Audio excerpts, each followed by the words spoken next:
有一句话在香港顶级医学圈里流传了很多年，说的是真正懂身体的人从不追燕窝，他们只要一碗豆浆加一样3块钱的东西。这句话据说出自一位为无数香港富豪服务超过30年的私人医生，他的其中一位长期客户是李嘉诚。很多人花了大半辈子买补品，燕窝、虫草、人参、灵芝，一罐接一罐，舍不得吃，舍不得停。但这位老医生有一个习惯，他从不在诊所里推荐任何昂贵的补品，他只是在每一次看诊结束后轻描淡写地说一句：豆浆里面加山药，这个你有在喝吗？听到这句话的人起初都以为他在开玩笑。山药就是菜市场那一节黏糊糊、白白胖胖的东西，对，就是那个。但这位医生接下来说的话让很多人沉默了。燕窝补的是面子，山药补的才是真正的底子。今天这篇内容要拆解的就是这一碗看似普通的豆浆，为什么山药会被称为穷人版燕窝？它对老年男性的身体到底有哪3大核心好处？豆浆和山药加在一起，为什么效果比单喝任何一样都要强得多？还有另外3个黄金搭档加进去之后，整碗豆浆的功效可以翻倍，但绝大多数人都不知道这个组合。这些接下来会一一说清楚。但先从那位老医生说起。九龙一间没有招牌的老诊所，室内的装潢几十年没有变过，木质的枕桌，泛黄的医学挂图，窗台上一盆不知道活了多少年的绿萝。这位医生在香港的中高龄患者群体里几乎是一个传说，不是因为他看诊贵，相反他的诊金从来都不算高。他的名声靠的是另一样东西，他开的方用的全是最平凡的食材，但效果往往让人意外。有人问过他为什么不建议患者吃那些高端补品，他想了一下说，因为身体不认识包装，他只认识成分。这句话后来在他的患者群里悄悄流传开来。据了解，李嘉诚在健康管理上有一个广为人知的特点，他从不追求奇珍异补，反而极度重视日常饮食的规律与简单。多年来，他的私人医疗团队的核心理念与这位老医生的主张高度吻合。最长效的养生从来不在药房里，而在厨房里。而这个厨房里最不起眼的主角正是山药。山药学名蜀藿，在《神农本草经》里被列为上品，意思是可以长期服用，无副作用，补而不燥。中医认为它入脾、肺、肾3经，是极少数能同时照顾3个脏腑的食材之一。放到现代医学的语言里，山药含有3种关键活性成分：蜀藿燥肝、粘液蛋白、山药多铂体。这3样东西分别对应老年男性最容易出现问题的3个身体系统：肾气、血糖稳定、肠胃保护。巧合吗？不是，这是几千年食补智慧筛选下来的结果。豆浆同样不是普通的东西，它含有大豆异黄酮，这是一种植物性雌激素，对50岁以上的男性来说，有助顽平衡荷尔蒙，缓解摄护腺压力，改善睡眠质量。但有一个问题很多人不知道，豆浆空腹喝对肠胃其实是一种刺激，而山药里的粘液蛋白恰好能在肠胃壁形成一层保护膜，让豆浆的吸收更温和、更完整。这就是为什么这2样东西加在一起，效果远不是简单的叠加，它们之间有一种天然的互补关系，一个提供能量，一个做好保护，一个补，一个拖，搭对了，普通的食材也能做出不普通的事。而在山药豆浆的基础上，再加入3个黄金搭档：枸杞、黑芝麻、核桃，这碗豆浆的效果就从日常养生升级到了针对老年男性的精准调补。护眼、补肾、强骨、护脑4个维度全部照到。制作方式也极其简单，普通家用豆浆机5分钟就能完成。这些细节，接下来每一章都会拆解清楚。在继续往下看之前，不妨停下来想一个问题：你上一次认真对待早餐是什么时候的事？不是应付，不是随便喝一杯，而是真的花了5分钟为自己准备一样对身体有益的东西。很多人年轻时拼事业、忙家庭，觉得身体的事之后再说，等到之后真的来了，才发现有些亏欠补起来要花比当初多10倍的力气。那位老医生有一句话说得很平静，但听进去之后久久难忘。能陪你走到最后的，从来不是最贵的那一样，而是你每天愿意花5分钟认真对待的那一样。接下来第2章会完整拆解山药的3大核心功效，用中医典籍和现代医学2个视角，说清楚它为什么值得被称为平民仙药。尤其是第2个功效，很多人知道山药补肾，但不知道它稳定血糖的机制对50岁以上的男性来说，其实比补肾更紧迫。这个部分很多养生视频都没有讲透。我们接住说，菜市场里山药通常堆在角落，没有精美的包装，没有产地标签，切开来黏糊糊的，处理时手上沾的汁液还会痒。就是这样一样东西，在中医典籍里的地位远比大多数人想象的高。《神农本草经》是中国最早的药学专著，把药材分为3品，上品的标准只有1条：9服不伤人，可以延年益寿。山药被列在上品，和人参、茯苓、枸杞并列，但人参燥热，不是人人适合；茯苓偏寒，体虚者需谨慎。唯独山药性平味甘，老少皆宜，四季可食。真正的好东西从不需要包装。山药里有3种关键的活性成分，分别对应老年男性身体里最容易出问题的3个区域。第一，属廓、燥肝、肾气的守护者，它的结构与人体固醇类荷尔蒙高度相似，能温和地支持肾上腺和性腺的功能运作，帮助50岁以上的男性维持基本的荷尔蒙平衡。很多中老年男性感觉腰膝酸软，精力不济，夜晚难以熟睡，中医往往指向同一个根源：肾气虚衰。属看燥肝不是药，它做的是更温和的事，维持系统的稳定，而不是强行干预。就像老建筑的地基加固，不是重建，是巩固。第2，山药多体体，血糖的缓冲垫。进入消化系统后，它会在小肠壁形成一层粘性薄膜，减缓葡萄糖的吸收速度，让血糖的上升曲线趋比平缓。对50岁以上有轻度血糖偏高困扰的男性来说，这个机制非常实际。它不是在治疗糖尿病，而是守住第1道防线。血糖的剧烈波动对心血管的伤害远比很多人意识到的大。稳住血糖，某种意义上也是在稳住心脏。第3，粘液蛋白，肠胃的修复者。切开山药时那层黏滑的液体，很多人觉得麻烦，但那才是最珍贵的东西之一。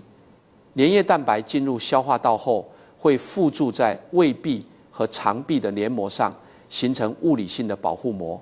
随着年龄增长，肠胃黏膜的自我修复能力逐渐下降，长期服用降压药、降血脂药的中老年人，胃壁受损风险更高。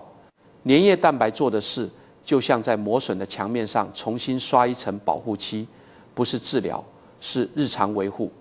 台湾有一位退休老师，姓陈，63岁，健检血糖一直在临界值徘徊，试过少吃白饭、戒甜食、买各种保健品，效果都不理想。后来老伴建议试试山药豆浆，他每天早上打1杯，加了枸杞和黑芝麻，坚持了3个月，再去健检，空腹血糖从6.4降到了5.9。医生说饮食习惯改善有帮助。陈老师说他没做什么特别的事，就是每天早上多喝了那1杯，有些改变。开始的方式简单的让人不敢相信。说到这里，有几点需要诚实说清楚。肾功能不全者，山药含钾量较高，需控制摄取，建议先分询医生。容易便秘者不宜大量食用，山药有收摄效果。处理山药时，若皮肤出现瘙痒，可戴手套或改用市售山药粉。真正对人好的养生内容，从来不只说好话。山药单独吃和豆浆一起喝，效果为什么差距这么大？这背后有一个生理机制，跟老年男性的肠胃吸收方式直接相关。下一章把这个组合的逻辑说透。很多人喝豆浆喝了几十年，从来没想过一个问题：豆浆其实不适合空腹喝。豆浆里含有大量植物性蛋白质，空腹状态下身体没有足够的碳水化合物供能，就会把蛋白质当燃料烧掉，不仅浪费了豆浆的营养，分解过程中产生的额外胺还会增加肾脏的代谢负担。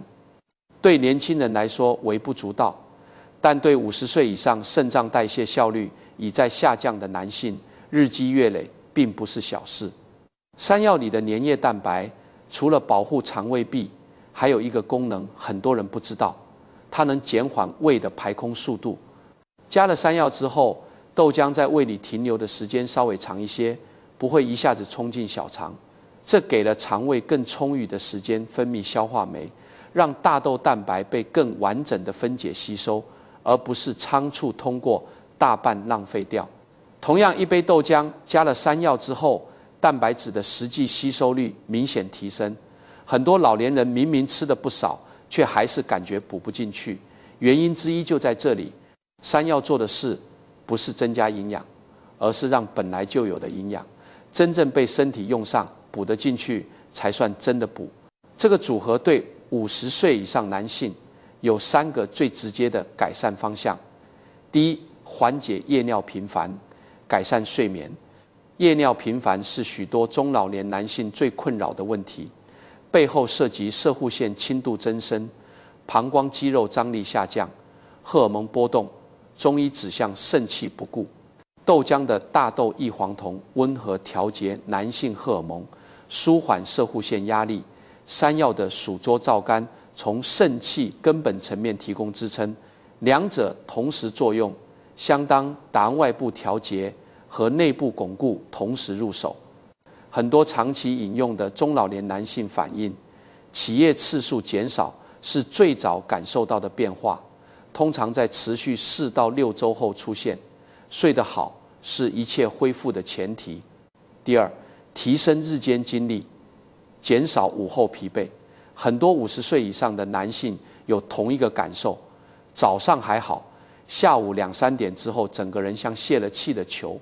这种午后疲惫，部分原因是午饭后血糖快速上升又快速下降。山药多酗体让血糖起伏趋于平稳，豆浆的植物蛋白提供持续稳定的能量，两者结合相当果你给身体装了一个稳压器。精力不是靠透支换来的，是靠稳定积累出来的。第三，改善肠道环境，缓解消化问题。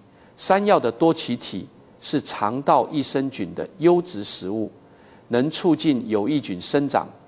豆浆的大豆低聚糖同样具有益生元功能，两样喝进去，等山同时给肠道益生菌送去2种不同的养料。很多长期有轻微胀气、排便不规律困扰的中老年男性，持续饮用1个月后，肠道舒适感有明显改善。香港有一位退休工程师，姓黄，61岁，退休后睡不好，消化差，午后昏昏沉沉，去看医生，所有数值都在正常范围。医生说年纪大了，正常的。他不甘心接受这个答案，老朋友建议他试试山药豆浆。他给自己设了8周测试期，每天记录睡眠、消化和精力状态。8周后翻看记录，起夜从每晚3次降到1次，胀气几乎消失，午后疲惫明显减轻。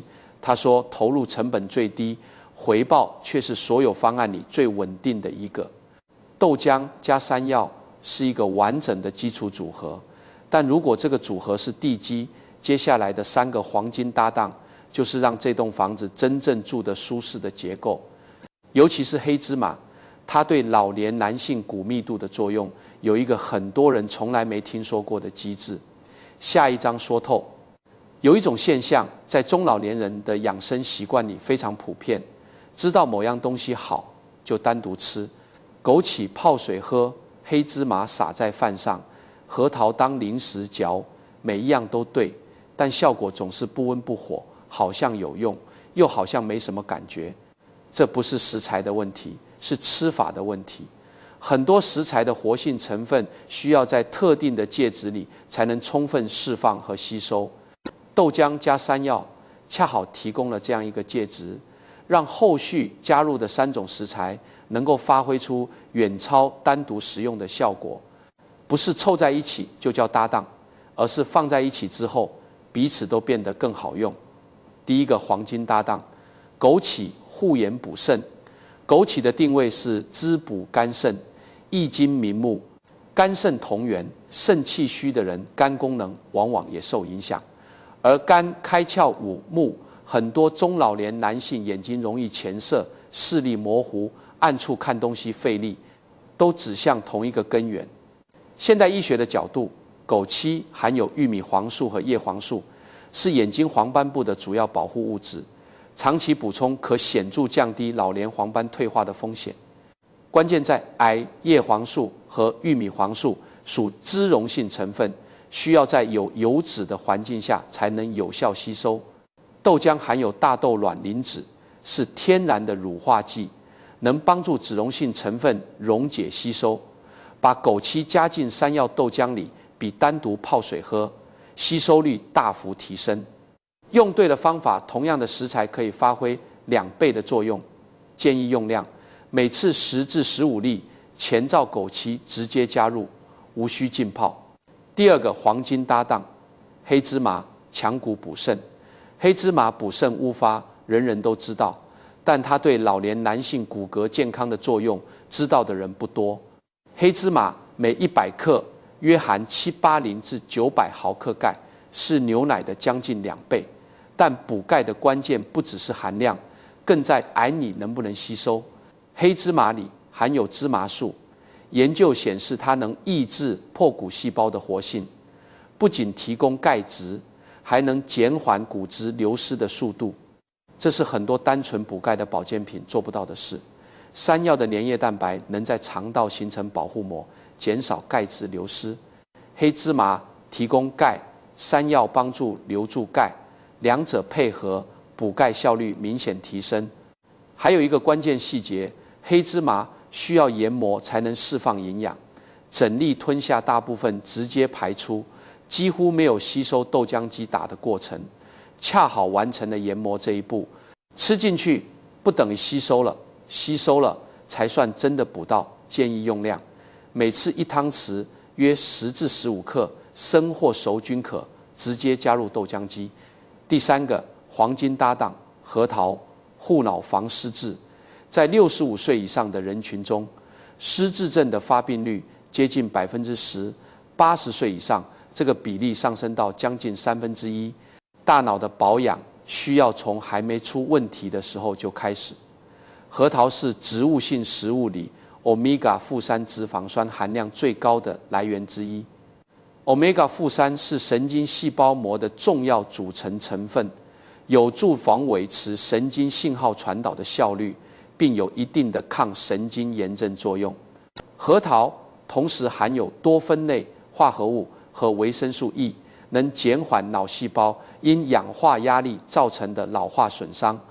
豆浆的大豆磷脂是大脑神经传导物质乙体胆碱的合成原料，与记忆力和专注力直接相关。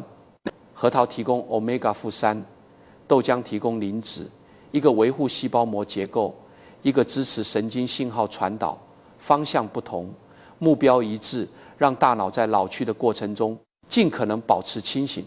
建议用量，每次2至3颗，约15至20克。原味生核桃直接加入豆浆机。以下是完整的标准配方：薏仁粉山药80克，去皮切块，无糖豆浆250毫升或黄豆50克加水自制，枸杞10至15粒，黑芝麻1汤匙约12克，核桃仁2至3颗约15克，全部放入豆浆机，启动豆浆或五谷浆模式。完成后可加少量蜂蜜，不建议加糖。最佳饮用时间是早餐后30分钟，每日1杯，持续4周以上才能看到明显效果。养生不是短跑，是长期的日常习惯。几点需要留意：肾功能不全者建议先咨询医生。对坚果过敏者，首次尝试从少量开始。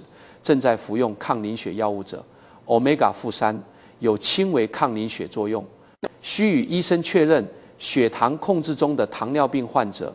枸杞含天然糖分，需注意总量5种食材，1台豆浆机5分钟。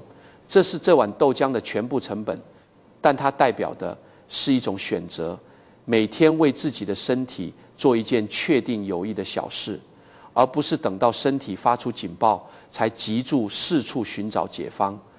有一件事在香港的医学圈里流传住一个不成文的观察：那些真正长寿的人，往往不是花钱最多在养生上的人，不是每年飞去做细胞疗程的人，不是家里备注各种顶级补品的人，反而是那些几十年如一日，每天做住同一件极其普通的小事，从不间断的人。一碗粥，一杯茶，一段步行，一个早睡的习惯。健康从来不是买来的，是养出来的。上一代香港人吃的是最平常的食物，住的是逼仄的唐楼，工作强度是今天的人很难想象的。但那一代人里，长寿者并不少见。他们的生活方式无意中符合了现代医学所说的低度持续性健康行为，不是一次性的高强度干预，而是长期规律低成本的日常习惯。豆浆就是最典型的例子。在香港老街坊的记忆里，每天清晨去街边豆浆铺买一杯热豆浆，不是养生，只是生活。但就是这个只是生活，默默护住一代人的肠胃、血糖和心血管。几十年如一日，最好的养生往往伪装成一种生活习惯，让你察觉不到他在工作。李嘉诚的私人医疗团队有一个一贯的理念：身体是所有事情的底层资产。不管是事业、家庭，还是享受晚年的能力，一切的前提都是你还有足够的精力和健康撑住这一切。这个道理说起来简单，真正活出来需要一种很难得的清醒，在身体还没出问题的时候就认真对待它。不是等到医生说你需要注意了才改变，不是等健检报告出现红字才寻找补救方法。那个时候当然也不晚，但代价已经比原来高了许多倍。有一位在香港执业超过40年的老中医说过一句话：我最不想看到的不是重病的患者，而是本来可以不来找我的患者。这不是在责备任何人，而是一种遗憾。很多人把大量时间和金钱花在事后补救上，却从未认真想过提前预防需要的，其实只是一个很小的日常动作。香港有一位年逾80的老中医，行医半个世纪，几年前退休。退休前最后一次门诊，诊所外排了很长的队，都是多年老患者来道别。有人问他：您见过那么多人，什么样的人最健康？他想了一会儿，说是那些不觉得自己在养生的人。患者有些困惑，他继续说：他们每天早上喝一杯豆浆，吃几口山药，睡前泡个脚，走路不坐电梯。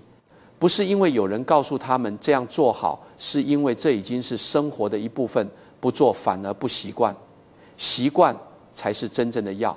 说完，他拿起茶杯喝了一口，没有再说话。观闪耀豆浆的好处，前面几章已经说清楚了：成分有据，机制有理，做法简单，成本极低。